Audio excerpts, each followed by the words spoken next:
días. Bueno, vamos como todos los lunes a informar sobre los precios de los energéticos, pero también sobre la canasta básica. Ricardo Sheffield va a informarnos.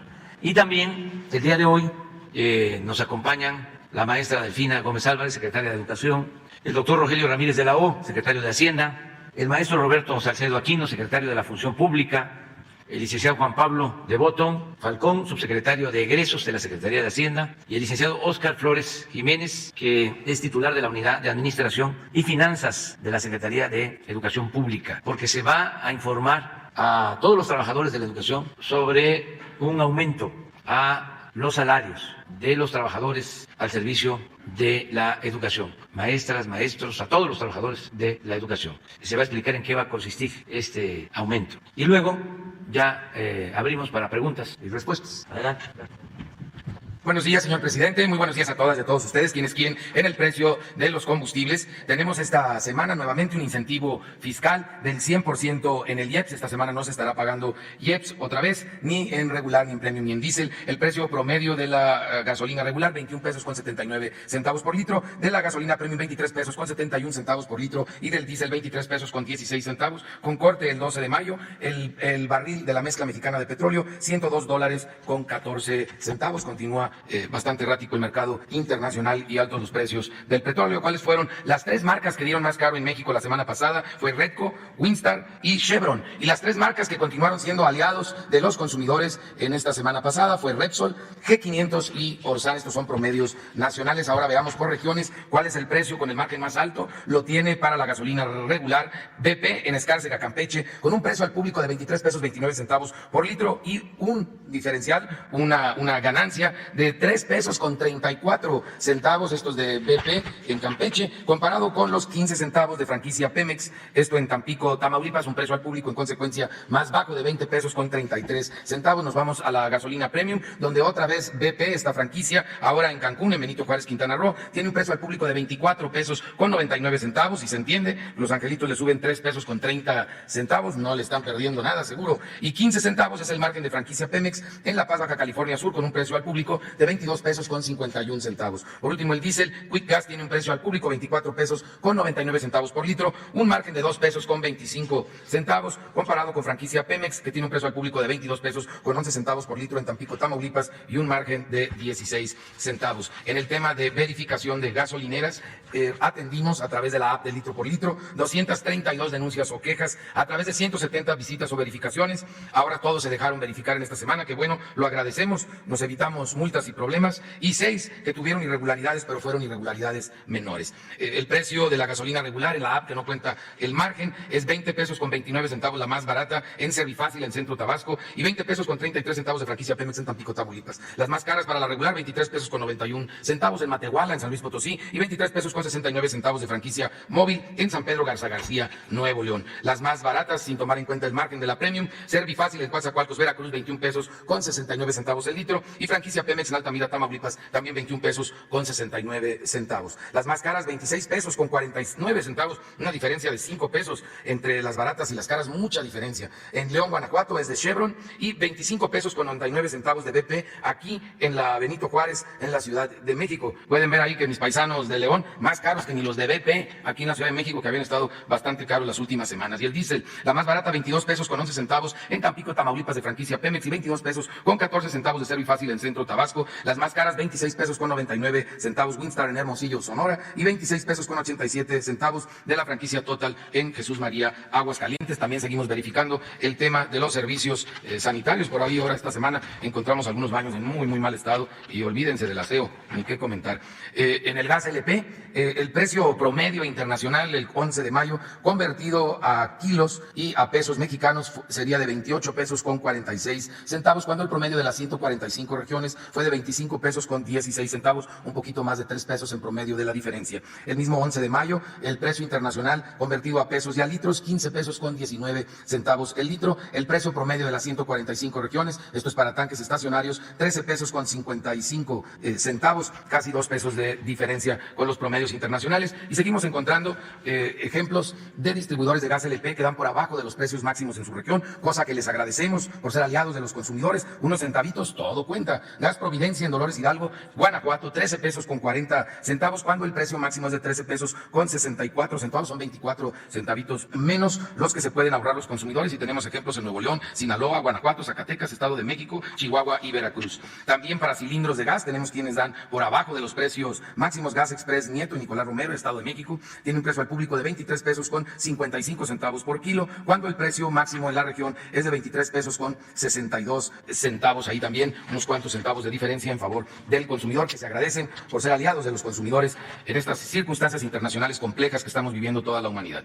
810 verificaciones llevamos a cabo en el tema de gas, 9 resultaron con infracciones menores, principalmente porque encontramos 6 básculas que estaban descalibradas, ya se calibraron y se aplicó la remediación con estos proveedores en todo México, respetando al 100%, todos respetando los precios máximos, y también, como mencionamos, algunos cuantos dando por abajo de este precio máximo. Y vamos a dar informe de lo que está sucediendo con los 24 productos de la canasta básica, estos 24 productos que estamos monitoreando en todo el país, y ya estamos empezando a ver una respuesta por parte de productores y distribuidores en esta gran alianza de productores, distribuidores, gobierno federal y las y los consumidores de México. En la zona centro del país, la canasta más cara, recuerden, son los mismos 24 productos en las mismas cantidades que hace 2 semanas. Esta es la tercera vez que lo reportamos. Se añadieron 5 litros de leche pasteurizada, se añadieron 2 latas de atún y 1 lata de sardina en tomate, y tenemos este paquete en Walmart Express en Tlalpan, aquí en la Ciudad de México, en 1,228 pesos con 70 centavos. Esta semana se pasaron de rosca los de Walmart y son los más caros en esta zona, comparado con la central de abastos de Iztapalapa en la Ciudad de México, que tiene el mismísimo paquete de 968 pesos con 32 centavos, más de 200 pesos de diferencia. Y tenemos ejemplos que los podemos ver en el caso de León. H-E-B León tiene este mismo paquete en 1,200 pesos con 65 centavos, y en la misma ciudad de León, si van a Ley, lo van a encontrar en 1,092 pesos con 50 centavos, 108 pesos de diferencia, moviéndose unas cuantas cuadras dentro de la misma ciudad de León, Guanajuato. En la zona centro o norte, la opción más cara es H-E-B San Luis Potosí, la tiene este paquete en 1,301 pesos con 55 centavos. Sus angelitos superaron hasta el Walmart aquí de Tlalpan, y la central de abastos de Durango se ha mantenido muy económico en los últimos 2 meses, lo tiene el mismo paquete en 981 pesos. Y nos vamos a la zona norte, en donde al Superstore en La Rosita, en Torreón, Coahuila, tiene el paquete en 1,241 pesos con 85 centavos, comparado con la central de abastos de Monterrey, Nuevo León, que lo tiene en 1,061 pesos con 75 centavos. Por último, en la región sur-sureste, tenemos nosotros que Mega Soriana, que ya le han ido bajando, qué bueno a los de Soriana, aunque aquí pues no se esmeraron mucho en la Diana, en Acapulco, Guerrero, donde tienen el paquete en 1,196 pesos con 85 centavos, comparado con la central de abastos de Tabasco, que también se ha mantenido relativamente bajo su precio, y que este paquete lo tiene ahora en 1,021 pesos con 50 centavos. Muchas gracias. Sí, gracias. Buenos días, señor presidente. Con su permiso, integrantes del gabinete, gracias por estar aquí acompañándonos, y medios de comunicación y quienes nos ven a través de los diferentes medios. La conmemoración del Día del Maestro nos permite no solamente felicitar a nuestros maestros, y a los cuales aprovecho para enviar nuevamente una felicitación, sino también para reconocer el esfuerzo y tratar de valorar lo que ellos hacen día con día a través de acciones que para ellos son importantes como docentes, como es precisamente el salario, que es la prioridad. Por ello, ahorita el compañero de Hacienda, el doctor Rogelio, nos hace favor de precisar. Sin embargo, yo nada más quiero aprovechar para decirles que en relación a los 4 componentes que tenemos como prioridad en esta administración, podemos dar un informe de lo que se refiere a la cuestión de planes y programas de estudio, así como el diseño de libros de texto. Hemos ahorita logrado la participación, y quiero agradecer también a todas estas instituciones y todas estas secretarías que nos han apoyado con opiniones, con sugerencias a través de foros, de asambleas, que han permitido no solamente reflexionar acerca de cuál es la prioridad que se tiene para responder a lo que es el contexto social, sino también nos han permitido tener algunos elementos tanto metodológicos como teóricos, y con eso anexamos y sumamos las opiniones que han dado también nuestros compañeros maestros, que son las prioritarias, que son los que son frente al grupo, y que nos permite precisamente enlazar todo este trabajo. En lo que se refiere estos son las señores de la Secretaría que también han participado, y quiero resaltar también la participación de las secretarías de los diferentes del orden de gobierno federal que también nos han hecho llegar sus propuestas. En lo que se refiere a la cuestión de becas, que es otro tema también, recordemos, un componente prioritario y de mucha importancia para esta administración, pues contamos ahí con lo que se fue los beneficiados en el 2021, vemos que los 3 niveles estuvieron precisamente beneficiados, y ahí tenemos el monto, dando un total de 12 millones de beneficiarios, con precisamente un logro de aportar 69.5 mil millones de pesos, que eso fue durante el 21. Ahorita ya estamos en el primer cuatrimestre de 2022, y ahí estamos observando también que se toman en cuenta los 3 niveles de educación, dando un monto total de 10 millones hasta ahorita que se han aplicado, 10 millones de beneficiados, perdón, más una inversión de 28 mil millones de pesos que ahorita llevamos en este primer cuatrimestre. En lo referente a la escuela es nuestra, ahí observamos que ahorita tenemos en el 2021 fueron 60.000 escuelas con 4.5 millones de alumnos beneficiados, y se tiene previsto para 2022 llegar a 113.000 escuelas que sean beneficiadas con este programa. Finalmente ahí vemos algunas fotos en donde se ve el apoyo que se ha dado a las diferentes instituciones, y que este programa, sí quiero destacar, hace la diferencia para muchas de nuestras instituciones. Ahorita hemos ido a algunos municipios, a algunos estados, y vemos que para los pequeñitos es algo muy importante, y para los maestros el tener ya o contar con un piso firme, o contar con un aula con mejores condiciones, o contar con esa techumbre que a veces es tan importante y tan necesaria en épocas de calor. Estas son algunas de las fotos que se han precisamente dado y otorgado. Ahí estamos una foto que a mí en lo personal me parece muy relevante. Hay un pequeñito ahí en Chimalhuacán que vemos en la parte de abajo que mandó un mensaje en donde para él su necesidad era precisamente el contar con una barda, porque no tienen barda y tienen esa necesidad de seguridad. Afortunadamente ahorita con este programa se le va a dar atención a esa necesidad que para ellos es prioritaria. Y en lo que sigue, bueno, tenemos la atención y dignificación de los maestros. Recordemos que uno de los sectores con mayor atención que tuvo y fueron prioritarios fueron precisamente el personal docente administrativo y todos los que integraban la cuestión de educación, y fuimos al tercer sector vacunar. Primero fueron los de 65 años y más, después fueron los de salud, y después otro sector fueron los maestros, los maestros y el personal administrativo. Se logró una vacunación de 2.116.087 docentes, y sí también agradezco a todos los que hicieron posible esta acción, que no solamente fue nada más de salud, sino que inició con relaciones exteriores, lo que es seguridad, lo que es salud, pero todo eso bajo la instrucción y la preocupación que siempre ha mostrado el gobierno federal, y muy en especial el presidente Andrés Manuel López Obrador, por atender a la educación.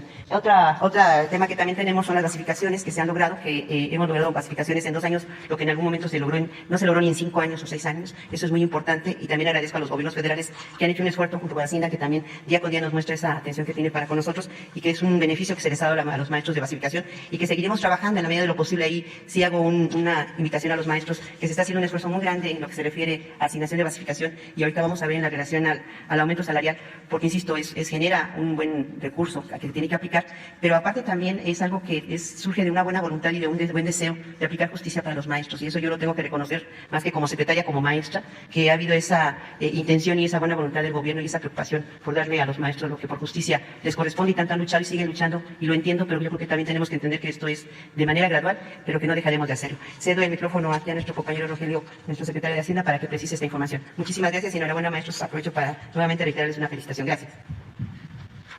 Buenos días. Con el permiso del señor presidente, con el permiso, con la venia de todos ustedes. El gobierno federal tiene un marco general para los salarios de las maestras y los maestros. Este marco hoy requiere ser revisado para corregir injusticias e inequidades. Vamos a comenzar aquí a describir, en primer lugar, cuál es la política general salarial. Esta política se centra en un aumento de 3.5% anual en sueldos y salarios y 1.8% en prestaciones. En adición a esta base de incrementos que ya están como parte de la política del gobierno, tenemos 3 elementos para fortalecer las remuneraciones, sesgando el beneficio en favor de los que menos ganan. Así tenemos, por un lado, hay un incremento porcentual escalonado, por encima de ese 3.5 y 1.8 hay un incremento de 3, 2 y 1% escalonado para aquellos salarios menores a 20,000 pesos mensuales. Adicionalmente, tenemos salarios menores a 12,000 pesos mensuales, los cuales también van a recibir un incremento. Y además tenemos, por encima de todo esto, el aumento de 1% a sueldos y salarios en general. Así que es una piramidación, si ustedes quieren así, de la política general y después los reforzamientos según los niveles y los escalonamientos. La estrategia se puede visualizar bien aquí. Tenemos aumentos de salarios menores a 12,000 pesos mensuales brutos, son 49,000 profesores. Estos son salarios de maestros y maestras que son los formadores iniciales de la niñez. Ese es el personal docente. 49,000 personas que tienen salarios menores y que van a equipararse a 12,000 pesos mensuales. En segundo lugar, hay 957,000 personas que ganan menos de 20,000 pesos mensuales, incluyendo los que están hasta 12,000. Estos van a recibir 3% para quienes tienen menos de 10,000 pesos, 2% para quienes ganan de 10,000 a 15,000 pesos y 1% para quienes ganan de 15,000 a 20,000 pesos. Así cubrimos con 957,000 beneficiarios. Y finalmente, para todos, para toda la base, desde el A y el B que están aquí mencionados, hay un aumento de 1% en el universo, es 1,181,351 docentes. El salario promedio que estamos buscando aproximar es el del Seguro Social, salario promedio mensual que incluye aguinaldo y prima vacacional. Este trabajador en el Seguro Social gana, o asegurado en el Seguro Social, gana 14,300 pesos mensuales. Nosotros a la derecha en la gráfica estamos haciendo la aproximación para llegar con sueldos, prestaciones, aguinaldo y las políticas de bienestar al salario que acabo de mencionar a 14,300 pesos mensuales, lo cual hace equiparable el salario de magisterio con el salario del Seguro Social según se registra. Aquí está el ejemplo en esta tablita. En la parte verde tienen lo que perciben actualmente 3 niveles de trabajadores. En la parte roja lo que van a percibir con estos aumentos. Les pongo como ejemplo el trabajador 2, que gana 12,000 pesos, con prestaciones son 16,000, y este trabajador estaría con 13,000 en la nueva política, 4,000 de prestaciones y llegaría a 17,000. La parte que nos interesa enfatizar que está recibiendo el mayor beneficio es el trabajador 1, que gana hoy 7,511 pesos, con prima vacacional y aguinaldo de 1,200, para un total de 8,723 pesos. Estaría recibiendo 12,000 más 2,200 de prestaciones para llegar a 14,319, que es la suma que mencionaba anteriormente, el parámetro de los trabajadores en el Seguro Social. El trabajador en nivel 3, similarmente, aquí está viendo, 20,000 pesos y llegaría a 21,398. ¿Cuál es el incremento ponderado general que se aplica a los que más reciben? El aumento es de 7,5%, es decir, salarios que están hoy por debajo de 20,000 pesos mensuales. Para esta política, para aplicar estos ajustes y para mantener esta corrección en la inequidad a las remuneraciones en los niveles bajos, el gobierno está invirtiendo 25,000 millones de pesos en este destino que no podrían utilizarse mejor en ninguna otra cosa. Implementando esta política de bienestar, los trabajadores en activos verán un aumento de su salario base de cotización y por ende van a tener un aumento en las contribuciones para su retiro. Esto es lo que estamos presentando hoy. Espero que esté claro. Muchas gracias. Los videos, vamos. Hoy es 13 de mayo y estamos en la planta de alquilación. Es una de las primeras plantas que va a terminar. Esta planta química, su función es dar más octanaje a la gasolina, es decir, que salga una gasolina de mejor calidad. Seguimos trabajando esta semana, seguimos recibiendo equipos. Va el reporte. Esta semana arribó al puerto de Dos Bocas la embarcación Ocean Freedom con los alentadores para la planta hidrotratadora de diésel, los cuales se descargaron para su traslado inmediato a la refinería Olmeca. De igual manera arribó el barco Roll Dock Sea con módulos que se instalarán en el paquete 3. Estos módulos se descargarán a través de maniobras especializadas. En el área de proceso, en la planta combinada, se realiza el montaje de celdas que integran los calentadores de crudo y atmosférico. Asimismo se instaló la primera torre de barenado en las mesas de los tambores de coque del paquete 1. En la planta hidrotratadora de naftas, se realizó el izaje de una torre fraccionadora fabricada en Corea, de más de 48 metros de alto y 200 toneladas de peso. En el área de efluentes y cogeneración, continúan los trabajos de construcción de edificios y las actividades en la zona de caldera auxiliar y recuperador de calor. En las 39 subestaciones eléctricas se instalan equipos en el interior y se realizan trabajos correspondientes a cableado. En las 4 torres de enfriamiento continúa el trabajo en internos y pavimento exterior. En el área administrativa continúa el detallado del cuarto de control y el acondicionamiento de la sala táctica. También se avanza en los trabajos de detallado en la fachada exterior del edificio de laboratorio. En el área de almacenamiento avanza la construcción de mochetas e integración de líneas. En las actividades de integración se avanza en el rack central y tendido de tubería de integración entre las plantas. Continúa el traslado de plantas de ornato desde el vivero hasta las áreas verdes de la refinería Olmeca. Tren Maya, reporte de avances, 16 de mayo de 2022. En el tramo 1, en Tenosique, Tabasco, continúa la construcción de obras de drenaje transversal, las cuales darán paso a los escurrimientos naturales para trabajar sin contratiempos y evitar encharcamientos o inundaciones durante la operación del tren. En todo el tramo 1 ya se han concluido 130 obras de drenaje transversal y se encuentran en ejecución 47 más. Además, se trabaja en el colado de losetas prefabricadas en 2 puentes por los que transitará el Tren Maya. En el tramo 2, a la altura de la localidad de Pomuch, Chacán, en Campeche, se trabaja en la colación de acero de refuerzo y cimbra de madera para la construcción del paso de fauna para grandes mamíferos. En el tramo 3, en San Bernardo, municipio de Maxcanú, en Yucatán, sigue la distribución de durmientes que se irán colocando para conformar la vía. Hasta el momento, ya van más de 6.840 durmientes en sitio. En el tramo 4, en las inmediaciones de Sisbichén, municipio de Chemash, Yucatán, avanza el colado de transversales para registros de cableado eléctrico, lo cual servirá para alimentar de energía eléctrica a los trenes. De manera general, en diversos puntos de los tramos, continúan los trabajos del terraplén, tendido de durmientes y traslado de rieles para lo que será la vía del Tren Maya. Ya son 109.000 los empleos generados en el sureste de México por el proyecto del Tren Maya. El Tren Maya avanza. Construcción del tren interurbano México-Toluca. Reporte semanal. Avance de obra electromecánica, 61.4%.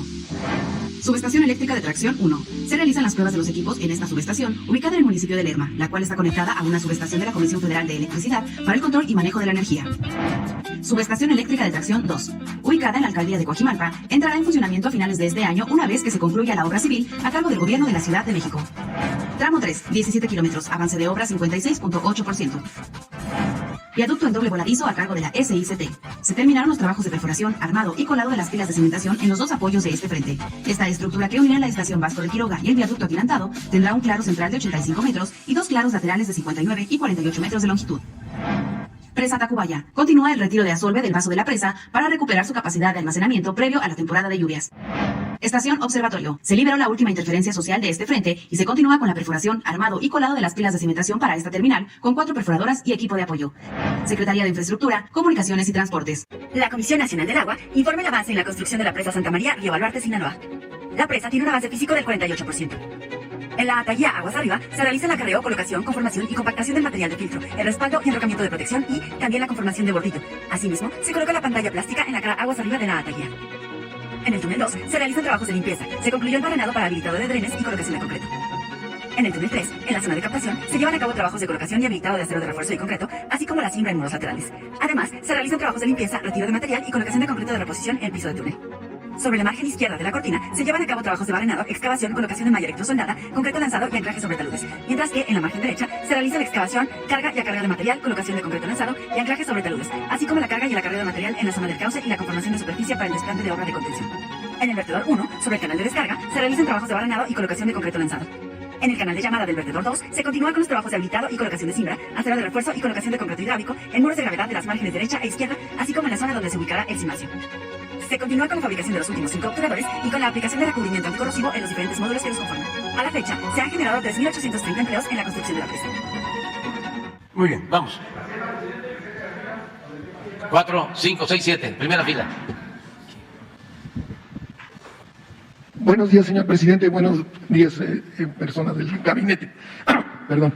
Eduardo Esquivel Ancona, SDP Noticias. Mi primera pregunta, señor presidente, es sobre la NOM que acaba de decretar la Secretaría de Economía para una inspección física y técnica de los automóviles en noviembre, que costará 1,000 pesos para los automóviles de 4 años para atrás, que hayan sido construidos hace 4 años o para atrás, ya que se haya comido. Si esta NOM que empezará en noviembre, que costará 1,000 pesos, no será perjudicial para la economía de una gran parte de la población, porque pues hay que pagar otra vez. Esto es independiente de las verificaciones de los automóviles y sería en todo el país esta verificación física. Y es, según dice la norma, es para cumplir acuerdos internacionales que tiene México. Entonces, mi pregunta sería, según el censo del 2020, son 50 millones de automóviles de parque vehicular registrado en México.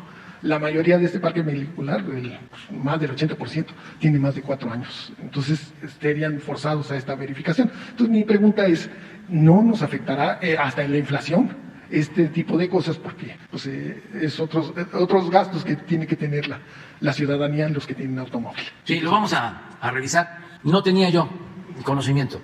Hay decisiones que toman las secretarías y no se consultan. Ahora estamos procurando que todo lo que perjudique la economía popular se consulte. Antes era un desorden el gobierno, porque cada secretaría hacía lo que pensaba era su función o responsabilidad. Ahora no. sobre todo en lo que perjudica a la gente. Es muy claro que en seguridad pública, cuando se reunían el secretario de Marina, el secretario de Defensa, el secretario de Seguridad Pública, el secretario de Gobernación, pues de vez en cuando, y no actuaban de manera coordinada. Ahora es distinto, nos reunimos todos los días, de lunes a viernes, y tomamos decisiones de manera conjunta. Lleva tiempo establecer esta nueva forma de gobierno, pero tenemos que sensibilizar a los servidores públicos, porque ellos dicen, hay un acuerdo, así está la norma, y ya, y la gente, como los mismos tecnócratas lo dicen, no cuenta, es una variable que no importa, cuando es lo principal. Entonces eso se va a revisar, no vamos a estar bolseando a la gente. Pero esa es la mentalidad que prevalecía y no se ha ido todavía. Es que son procesos de cambio, de transición. Hemos avanzado mucho, pero falta, nos queda todavía una parte ahí del pensamiento conservador, tecnocrático, que hay que irlo haciendo a un lado. Y no con imposiciones, sino convenciendo, persuadiendo que hay una situación distinta. Yo recuerdo que cuando llegamos, el primer diferendo que tuve con el secretario de Hacienda que habíamos nosotros nombrado fue que me presentó un programa de desarrollo que era idéntico al programa de desarrollo que se presentaba cada 6 años durante el periodo neoliberal. Lo mismo. Y le dije, pues no, yo no puedo presentar esto. Ya no queremos aplicar esta política. No es un asunto ideológico, es de juicio práctico. Esta política nos llevó a la ruina. Puede ser buena para los financieros, para los potentados, pero fue muy mala para el pueblo. Entonces, ya no. Me acuerdo que le dije, espérame, vamos a buscar la forma de presentar, porque de acuerdo a la Constitución había que entregar el Plan Nacional de Desarrollo. Dame un tiempo y vamos a presentar una propuesta distinta. Y de todos los documentos que escribimos, libros, desde que estábamos en la oposición, pues elaboramos nuestra propuesta, nuestro plan de desarrollo, que me siento muy orgulloso, porque un plan de desarrollo así, pues solo el plan seccional o el plan de los vagonistas de 1906. Pero cuando le dije, este es el plan, y lo vio, regresó al poco tiempo. Yo no puedo presentar estos. ¿Por qué no? Porque no, es ilegal. ¿Cómo va a ser ilegal? Porque hablábamos de lo que nunca se decía, que el principal problema de México era la corrupción. Cuando en un plan se hablaba de eso y de que el gobierno estaba secuestrado al servicio de una minoría rapaz. Con estas palabras, con ese lenguaje, imagínense, para un tecnócrata era un sacrilegio decir eso. Pues me dice, yo no lo puedo mandar así. Ah, pues lo mando yo. Y ahí empezamos a tener diferencias, que son normales, son como formas de pensar distintas. Ahora que dije que había que proteger la vida de todos, que lo más importante es la vida, llegaron a decir, ¿fue un desliz? No, así pienso. Nada más que son dos posturas distintas. Los que quieren resolver todo con la violencia, es el mátalos en caliente, quémalos con leña verde en el Zócalo.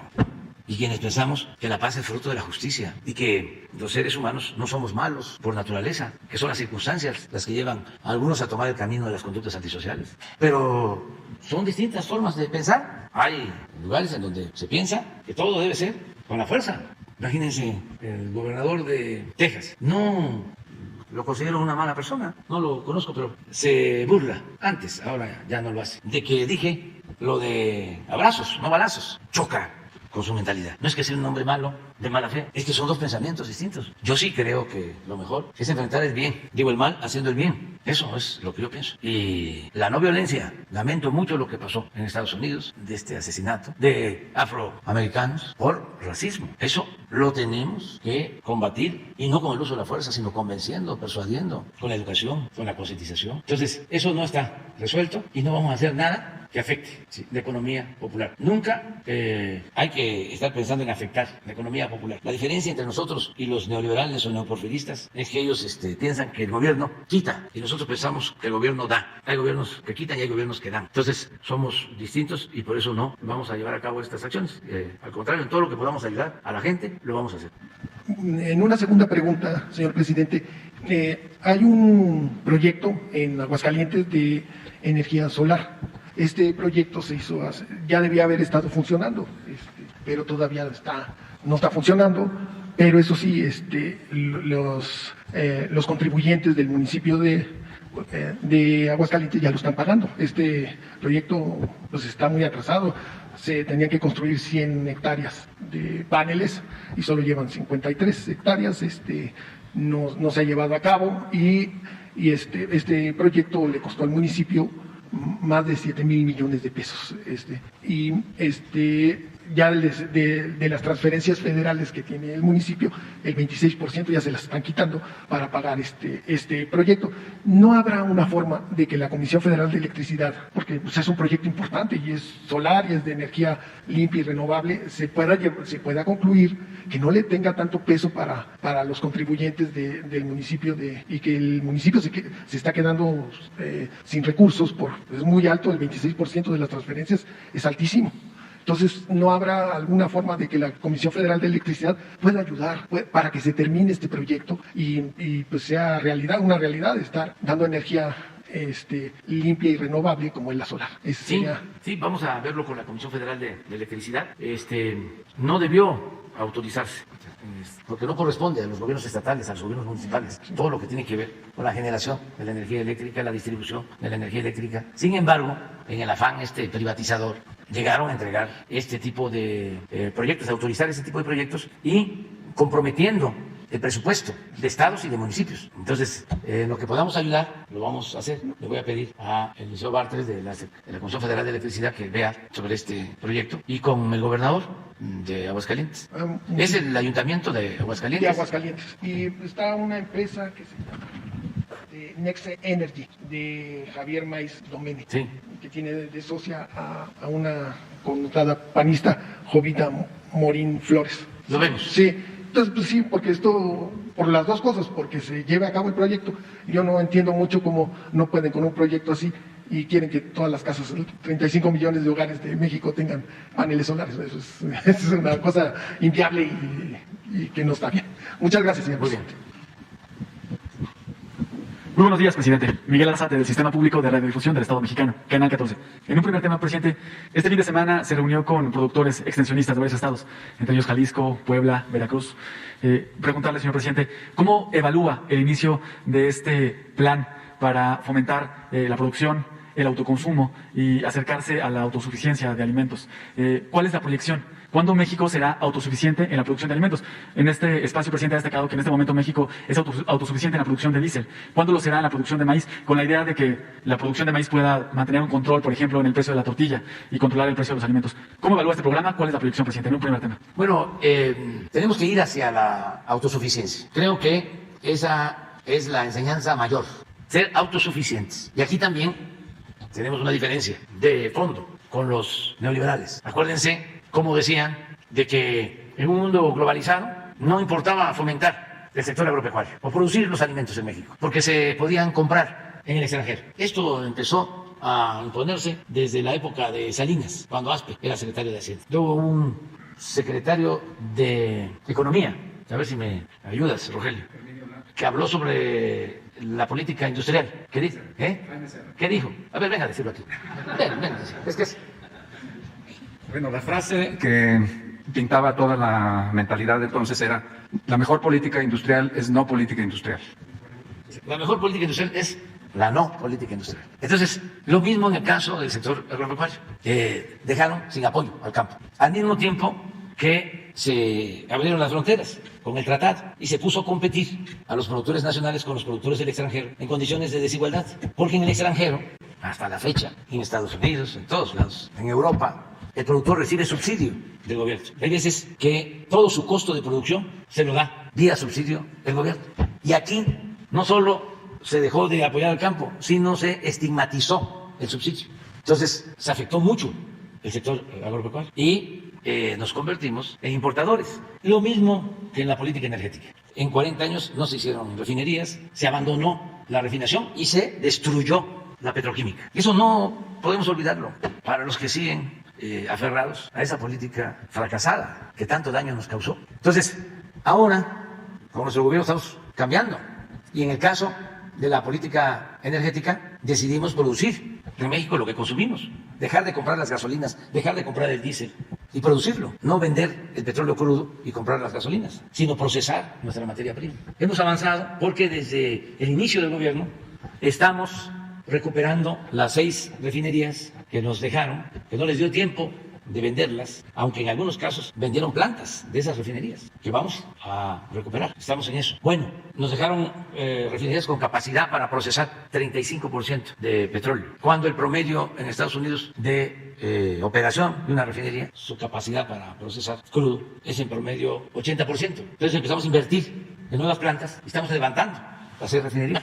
Y ya hemos avanzado.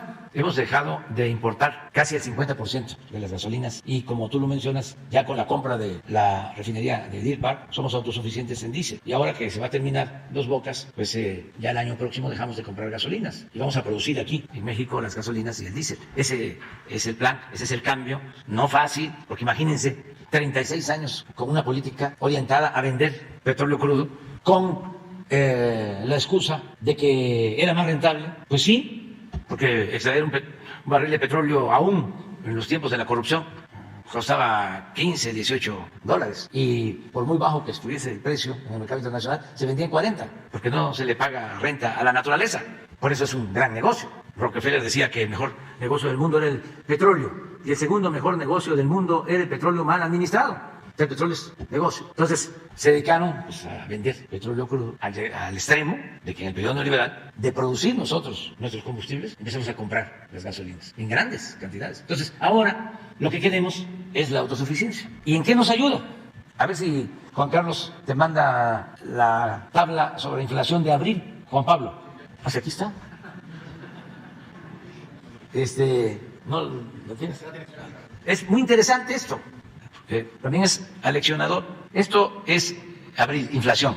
Y en el caso de energéticos, como nosotros tenemos más autosuficiencia, más control, nuestra inflación en abril en energéticos es 0.6 y en Estados Unidos 2.1. Es más cara la gasolina en Estados Unidos que en México. Incluso están por aprobar en el Congreso un control de precios de gasolina en Estados Unidos, que le está afectando bastante. Ya hay control de precio de gas en España, la semana pasada lo establecieron. Porque si aquí tenemos 7.7 de inflación y en Estados Unidos 8.3, hay países en Europa con mucho más inflación. A ver si no tenemos la tabla de inflación de Carlos Torres. Bueno, pero esto nos ayuda. En cambio, en alimentos, no tenemos aquí el desagregado. A ver, aquí está, 3.6 nosotros y ellos 1.3. Por eso iniciamos la campaña para impulsar la actividad productiva y por eso también con productores, distribuidores, con las tiendas de autoservicio llegamos a un acuerdo para que se garanticen precios justos en una canasta básica de 24 alimentos y yo estoy seguro que ellos van a cumplir. Las tiendas Walmart y Soriana y Chedraui y Ley, todas van a cumplir, que nos ayuden en eso. Pero la mejor fórmula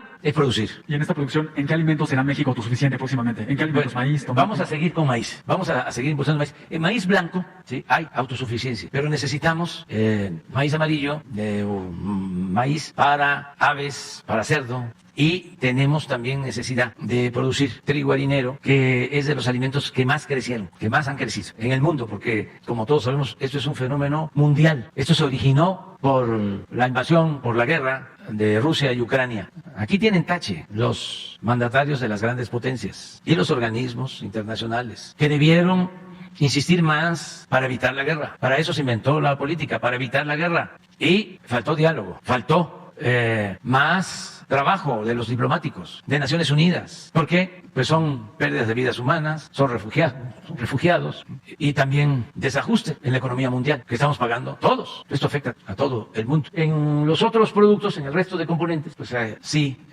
estamos mejor que ellos, que nuestros hermanos vecinos de Estados Unidos, pero aquí en alimentos. Entonces por eso hicimos una gira. El viernes estuvimos en Nuevo León y en Jalisco. El sábado en Veracruz y en Puebla, y ayer aquí. También nos reunimos con agrónomos, extensionistas, técnicos, todos los que trabajan en el medio rural, para echar a andar una campaña y aumentar la producción, sobre todo de autoconsumo, que ayuda mucho, que se pueda sembrar maíz, que se pueda sembrar frijol.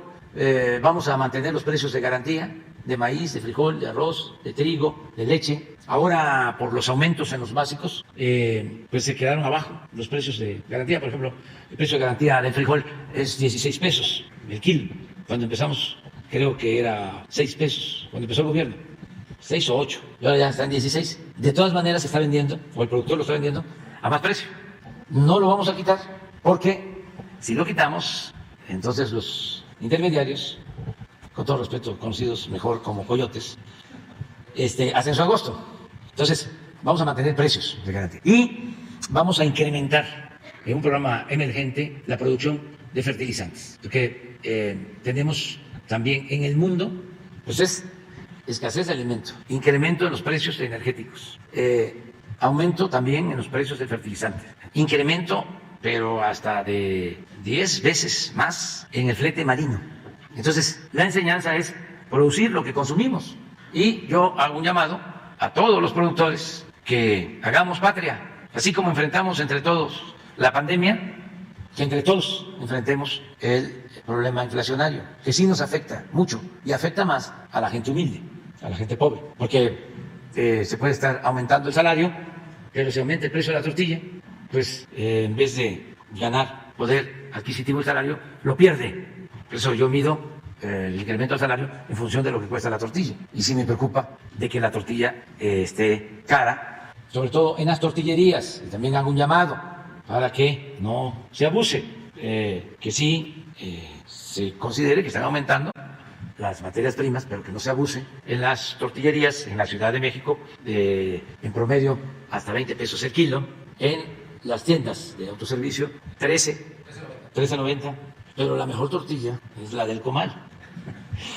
Entonces, si se siembra maíz, que esto viene de lejos, desde la época prehispánica. Primero era la producción por el autoconsumo y el excedente era lo que se pagaba de tributo para mantener al gobierno y también a artistas y a científicos y a los encargados de la cultura, del arte, de la creación, los que hicieron posible el desarrollo de las grandes civilizaciones que florecieron en nuestro país. Cuando llegan los españoles, de una u otra forma se continúa con ese sistema. Ellos al principio, desde Cortés, empiezan con la esclavitud, pero era tanta la sobreexplotación y las epidemias que hubo exterminio, se diezmó la población. Entonces tuvieron que aprobar las leyes de India para que se respetara la libertad de los indígenas y al mismo tiempo que solo se pagara un tributo.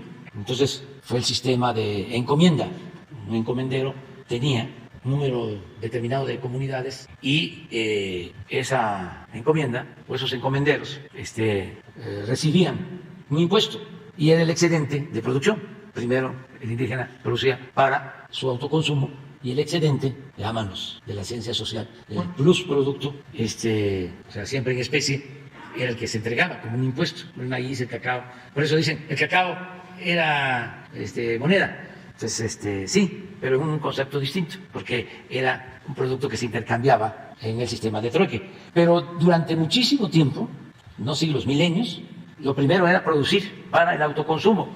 Y esto hasta hace poco, se mantiene en muchas comunidades, porque se tiene maíz. El que vive en la montaña de Guerrero es jornalero y tiene su pequeña parcela. Se va a trabajar al norte como jornalero, 6 meses, y regresa y con sus caballos, con sus bueyes, con el ganado, para su tierra, siembra su maicito. Y ya hemos dicho muchas veces que el maíz es una planta bendita que se da en todos lados, en las tierras bajas, en los cerros, en el frío, en el calor, y sin maíz no hay país. Entonces, todos a sembrar maíz y frijol, todos a sembrar, a la autosuficiencia, y era una economía muy integrada, porque el que tiene maíz pues puede tener para dar de comer a sus gallinas, y de ahí sale el huevo, el blanquillo, los cerdos, y otros animales de patio. Entonces tenemos que impulsar mucho la producción de autoconsumo y también la producción para el mercado, la producción comercial, y por eso vamos a destinar bastante tiempo y recursos a modernizar las plantas de fertilizantes que nos dejaron y a ver si echamos a andar otras, aprovechando que tenemos contratos de gas, que es materia prima para el fertilizante, y el propósito es producir. Sí. Sin duda, presidente, importante este mensaje que dice de hacer patria, fomentar el autoconsumo y consumir los alimentos que se producen aquí, importante. Surgen muchas dudas nada más para cerrar este tema, presidente, como saber cuál sería la evaluación de los próximos 6 meses con este plan contra la inflación, porque es un plan integral, ¿no?, para que no suban los precios, y saber qué medidas se tomarán contra quienes violen los precios de garantía. Pero pasando a un segundo tema, presidente, la Cumbre de las Américas. La semana pasada el gobierno de Estados Unidos en la Casa Blanca se decía que todavía no se enviaban las invitaciones para esta cumbre. Preguntarle, presidente, ¿ya recibió la invitación para esta Cumbre de las Américas? También preguntarle, en días pasados, líderes de América Latina, mandatarios, han externado su respaldo, están de acuerdo con su propuesta de invitar a todos los países, entre ellos Xiomara Castro, Alberto Fernández, Luis Arce, Evo Morales, preguntarle si ha recibido algún mensaje también específicamente por esta propuesta suya de invitar a todos los países. Y en caso de que se excluya, así lo decida quien organiza esta cumbre, que se decida excluir alguna nación y acuda al canciller en su representación, ¿qué mensaje llevaría el canciller a esta cumbre? Ese sería el segundo tema, presidente. Bueno, yo tengo la esperanza de que se invite a todos. Y ha habido una actitud muy responsable de parte del gobierno de Estados Unidos porque no han salido a negar la posibilidad de que participemos todos. Incluso la vocera de la Casa Blanca mencionó de que todavía no se habían mandado las invitaciones. Y es cierto, todavía no hay invitaciones. No la ha recibido todavía. No, pero no solo es mi caso, ningún mandatario ha recibido invitación. Y creo que esto es parte de una actitud responsable de no hacer a un lado la propuesta que estamos haciendo muchos en América Latina para que no se excluya a nadie. Y yo tengo confianza en el presidente Biden, porque es un hombre que busca la conciliación, que busca el diálogo. Y creo que eso es lo mejor, no la confrontación, no la discriminación. Tenemos que unirnos. Y claro que tenemos diferencias, pero se puede llegar a acuerdos, respetando las diferencias, respetando la idiosincrasia de cada pueblo, la soberanía de cada país, buscar lo que nos une. Hoy va a hablar por teléfono el secretario de Relaciones Exteriores de México, Marcelo Ebrard, con el señor Blinken, que es el jefe del Departamento de Estado. Y el miércoles viene una comisión de los organizadores de la cumbre. ¿Visita al Palacio Nacional? Sí, y los vamos a recibir con mucho gusto y vamos nosotros a exponer el por qué consideramos que debemos unirnos todos y que es un momento estelar. Sería algo extraordinario, es inaugurar una etapa nueva en las relaciones entre los países de América. De modo que esperemos y que no nos confrontemos, vamos a esperar.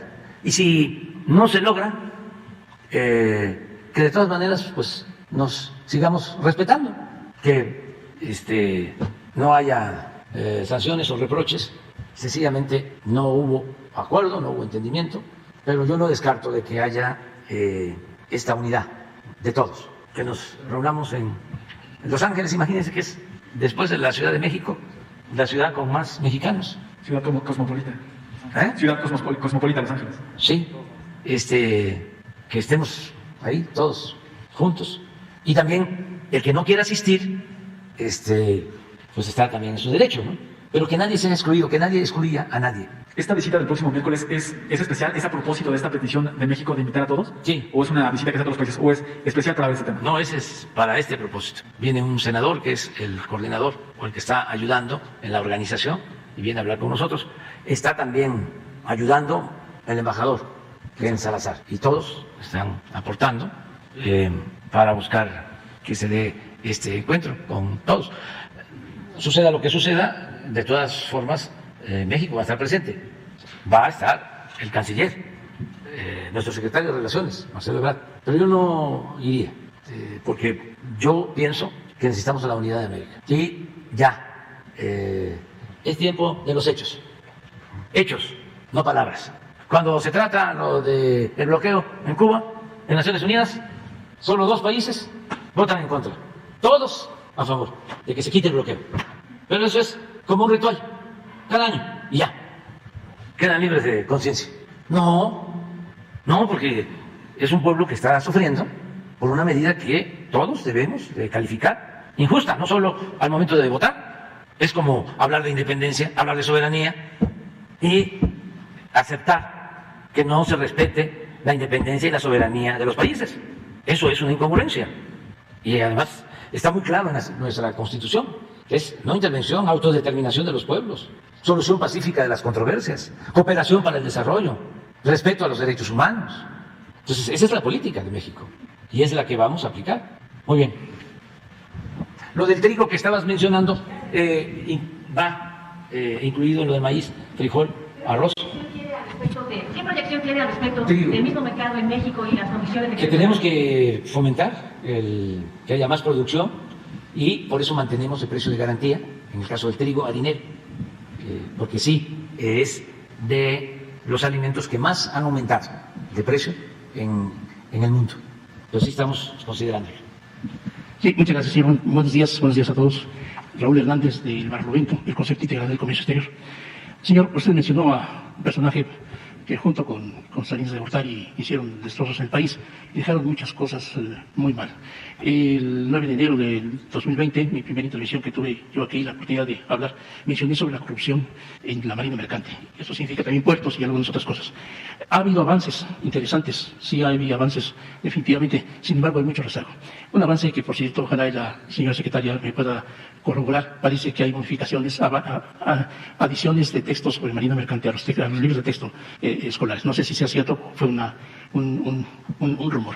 En el sentido de los puertos, sigo pensando, no he tenido yo la cita con el señor secretario de Marina, ojalá y pudiéramos hacer que nos reciba, porque hay cosas pendientes, sobre todo en las escuelas náuticas que están todos los días, hay problemas muy serios, señor presidente.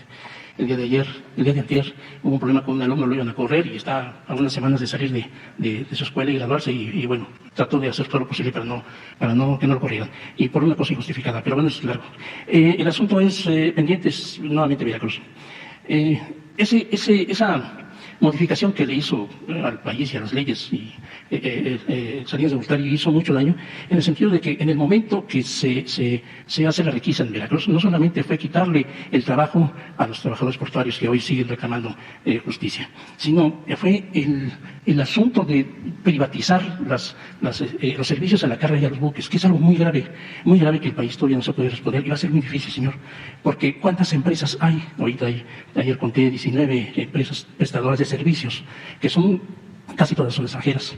De hecho, tratan muy mal a los trabajadores, no hay un sindicato, casi todos los sindicatos son blancos.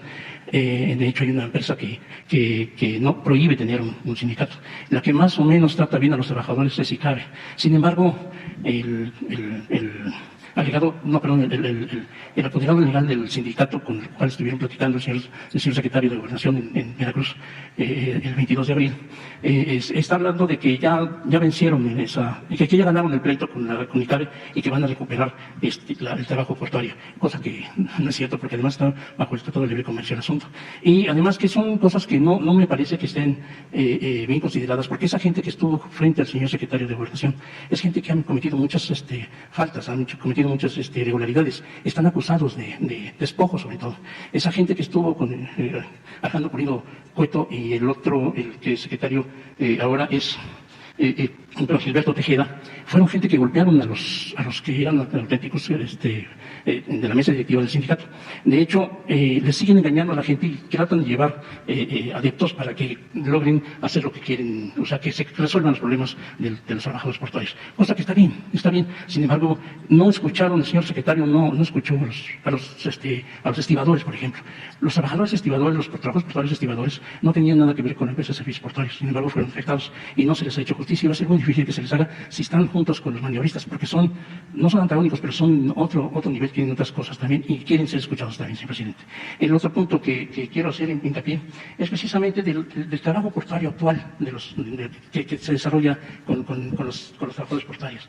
No tienen garantías, no tienen seguro social, no tienen nada. Miren, en unas condiciones de verdad, muy malas. Mostré una foto a Jesús, se sorprendió mucho de un trabajador como tiene la mano destrozada. Y el día que usted estuvo ahí en Veracruz precisamente, ese día también se accidentó otro trabajador, le cayó, le destrozó toda la mano. Y no tienen los suficientes cuidados en las atenciones, la capacidad, son gente que va de la calle y los meten a trabajar por esa anomalía que tienen de trabajo. Las empresas que dan los servicios a la carga y a los buques, que son privados, son empresas extranjeras muy poderosas y no están haciendo el trabajo correcto, no están dándole el servicio y las prestaciones a los trabajadores portuarios. Y lo más grave que yo considero, señor presidente, es que no hay una afluencia de mercancías mexicanas en los puertos, en ningún puerto del país. Usted menciona que no se consume maíz transgénico.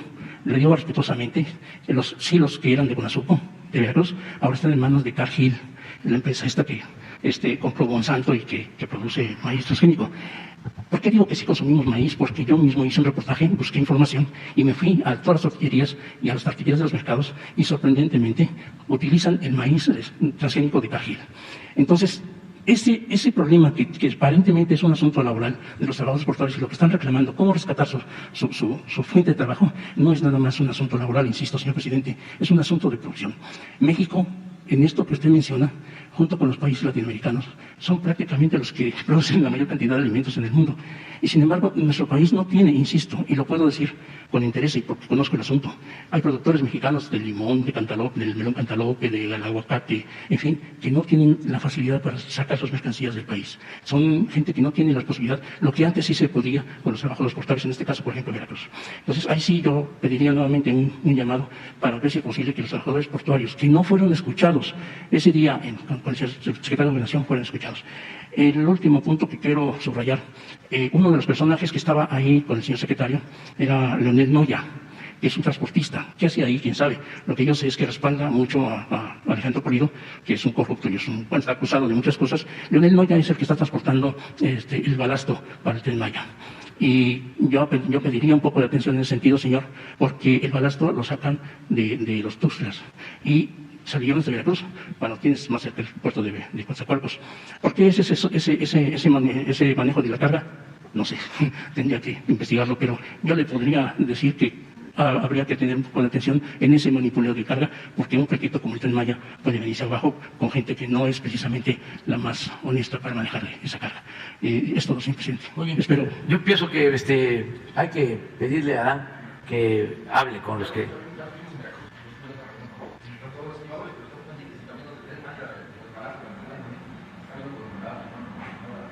Pónganse de acuerdo y que Adán los reciba.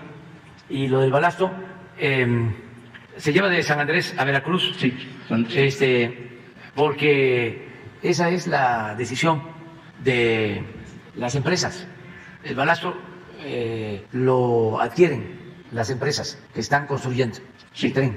Entonces, ellos deben de tener sus motivos.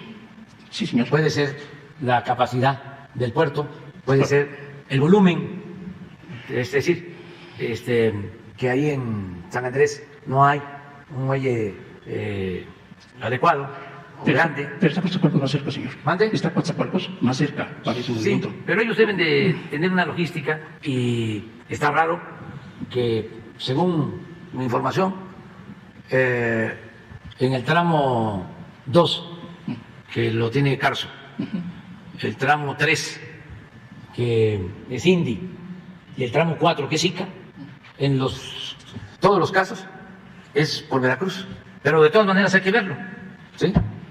Hice un posteo de eso y sí es un poco más caro por el traslado de carretera. Sí, incluso si lo tienes, sí, entrégaselo a Jesús y nosotros se los hacemos llegar a las empresas. Porque Leonel Noya se supone que va a manejar los 5 millones de toneladas de balasto, cosa que a mí se me hace... Sí, eso tampoco no son 5 millones. Sí, creo que son 3. Sí, pero que lo vean ahí. Y está muy difícil, ¿sí? Porque son varios sindicatos, sí, los que están participando. Pero de todas formas, que lo vean. Y lo del secretario de Marina, señor presidente. Y también, que el secretario Ojeda te reciba y platique contigo. Le quiero aclararle que me han llamado para que me atiendan, pero no es el secretario Ojeda. ¿Y por qué me niego a que no me atienda otra persona? Porque lo mismo que estoy pidiendo desde hace 2 años es lo mismo que me ha ofrecido incluso la ahora su secretario Arellano y no se resuelve. Y lo de oceanografía están por chatear los barcos que tienen que pagar a los trabajadores portuarios. Y eso está pendiente. Y otras cosas. Sí, con Ojeda. Muy bien. Muchas gracias, señor presidente. Buenos días, señor presidente. Preguntarle de esta contratación que se va a hacer de 500 médicos cubanos, ¿cuándo van a empezar a trabajar y en qué estados van a empezar a laborar? Y sobre todo el sueldo, porque ha habido muchas críticas de algunos colegios y federaciones de médicos que están en contra de esta medida. Eso también, con todo respeto, ayuda mucho a entender el pensamiento conservador. Yo ofrezco disculpa por la manera en que respondo, pero si lo hago con mucha sutileza, no se entiende. Y tenemos que ser muy claros. Porque una de las cosas que ha caracterizado al régimen de corrupción ha sido la simulación. Y como que ya es tiempo de definiciones, de hablar con claridad. ¿Cómo le llamaban a las privatizaciones? Les llamaban desincorporaciones, los eufemismos, a no llamar a las cosas por su nombre. Entonces, el caso de estos médicos, que respeto mucho, es parte de ese pensamiento conservador. Llegó a expresarse en extremo de que estaba mal que se quitaran los exámenes de admisión. Estamos hablando de asuntos polémicos. ¿Y por qué quitar los exámenes de admisión? 2, ¿por qué abrirle a todos la posibilidad de la especialización? ¿Por qué ampliar a especialistas? ¿Por qué darles becas a médicos para que se especialicen? Y ahora 3, ¿por qué traer médicos de Cuba? Contestamos, o sea, porque no tenemos médicos, porque el sistema de corrupción que defendieron esos médicos, que firman esos documentos, dejó de invertir en la educación pública y quería privatizar la educación.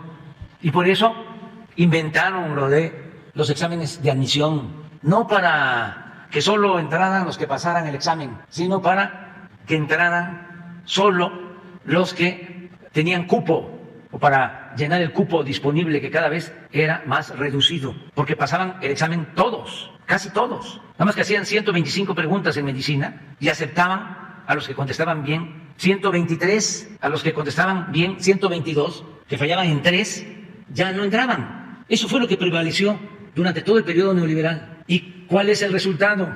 ¿A qué nos llevaron con esa política inhumana, antisocial, absurda? A que no tenemos médicos, no tenemos médicos generales y mucho menos tenemos médicos especialistas. Ese es el saldo de esa política corrupta que se impuso durante 36 años. Entonces, ¿cuál es el compromiso que nosotros tenemos? Garantizar el derecho a la salud. A esos mismos médicos conservadores y sus patrocinadores, los dueños de laboratorios y de las grandes clínicas privadas, a esos mismos no les gusta la gratuidad en la salud, porque ellos consideran que la salud es un privilegio, que pueda ser atendido el que tiene dinero para pagar un hospital, para pagar las medicinas, los estudios clínicos. Y no, la salud es un derecho. Entonces, ¿cuánto van a ganar los médicos cubanos? Lo mismo que ganan los médicos mexicanos. Y lo primero es convocar a todos los médicos de México, pero lo tenemos analizado y no tenemos especialistas para ir a trabajar en hospitales, en las zonas más pobres, más apartadas. No hay pediatras. Cuando empezó el gobierno, hice un recorrido por los 80 hospitales del IMSS Bienestar, que eran y siguen siendo de lo mejor. Me acuerdo que fui a los 3 hospitales del IMSS Bienestar de Yucatán. En ninguno de los 3 había pediatra. Y así sigue. Entonces, estamos contratando a todos los médicos. Pero como ya sabemos que no vamos a tener para cubrir toda la red de centros de salud, de unidades médicas rurales, de hospitales, pues por eso ya estamos haciendo este convenio de traer 500 médicos. Ya les expliqué también, y yo creo que esto es bastante ilustrativo, y ojalá y le pregunten a los del Teletón, estos médicos, los del Teletón, con sus colectas, han logrado hacer centros para atender a niñas, a niños con discapacidad, para terapias. Una muy buena labor, independientemente de si nos gusta o no nos gusta, de dónde vienen los recursos. Es algo importantísimo, muy humano, porque hay quienes nacen con una discapacidad menor y si tienen la posibilidad de ser atendidos, pueden salir adelante. Si no tienen quien les dé una terapia, quien los atienda, esa discapacidad menor se convierte en una discapacidad grave y la mayoría de la gente no tiene recursos para eso. Bueno, a pesar de la gran labor que hacen, se quedaron sin recursos porque tienen las instalaciones, pero falta la operación de esos centros, como todo. En el periodo de la corrupción, los gobernadores y en el gobierno federal, no todos desde luego, decían, vamos a hacer un hospital.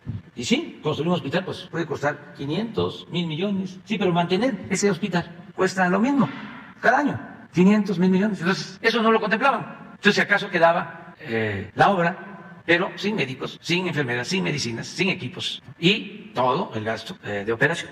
Entonces, pero permíteme, es que es muy interesante esto, porque es mucha irracionalidad, es mucho egoísmo, ¿sí?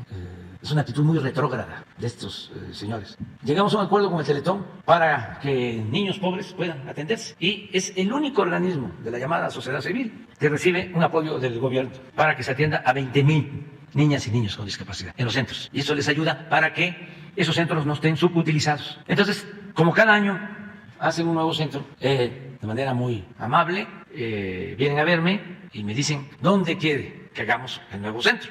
Y le digo, en Tlapa, Guerrero, en la montaña. Y me responden, al paso del tiempo, que no podían, porque no hay especialistas que quieran irse a vivir y a trabajar a Tlapa. Entonces, les dije, ¿y si yo les consigo los especialistas? Ah, entonces sí.